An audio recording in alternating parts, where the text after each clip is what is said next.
ប្រិមិត្តប្រពូនេះគឺជាការសងសឹកប្រិមិត្តអូយបាទចូលមកដល់វាយចូលម្ដងបាទតែសម្រាប់អូបាទបាច់ជាមួយនឹងអាលីរេសាអូមកយកកែសម្រាប់មកយកកែសម្រាប់បាទគូនេះគឺជាការសងសឹកប្រិមិត្តអូយ៉ា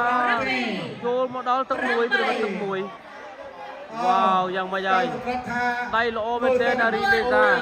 អូបាយគ្រប់ការប្រកួតបាត់ទៅហើយបងប្អូនក៏ឆក់បានមកលៀបដល់សូមបងប្អូនបាទចូលមកតតទឹកបាត់ហើយប្រវត្តិអាលីនេះក៏ដៃល្អណាស់បាទជួបសោកស្ដាយកែសម្រាប់ប្រវត្តិរបស់លោកថេនបាទប្រ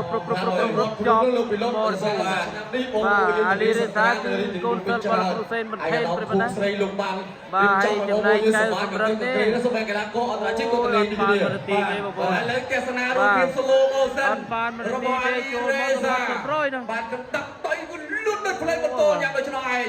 បាទទស្សនារូបភាពណា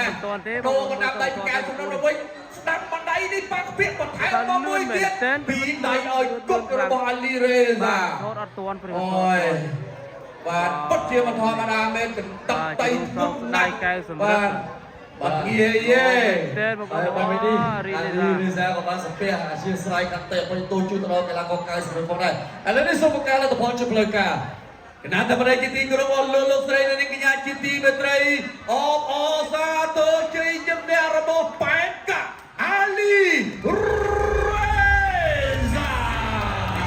សូមបញ្ជាក់មកដែរថាអាលីរេសាបានផ្ដួលគូប្រកួតកីឡាករប្រកួតក្រុមកែសម្រាប់នៅក្នុងខេត្តវេលាទឹកទី1 29 វិនាទីបាទចាំបើសិនជាគ្មានកីឡាករណាអាចមកគូប្រកួតបានលឿនជាអាលីរេសាទេ